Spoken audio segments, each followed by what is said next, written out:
Here I have some snacks. I have a cup of grapes and I have a honey bun. Which one should I eat? I love them both, but which one do you think I should choose? I'm going to choose the grapes. Did I make the right choice? If you think so, then you could be a nutritionist.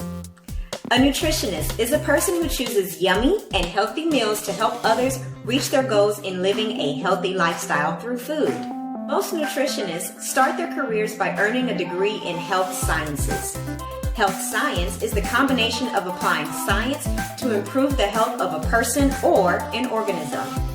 Many nutritionists also study to receive an added certificate to become a registered dietitian.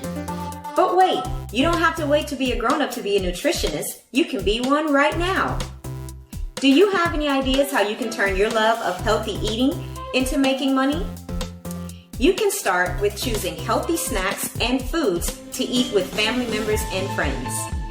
When they become interested, you can suggest healthy alternatives that they can eat with you. Until next time, have fun eating your healthy snack.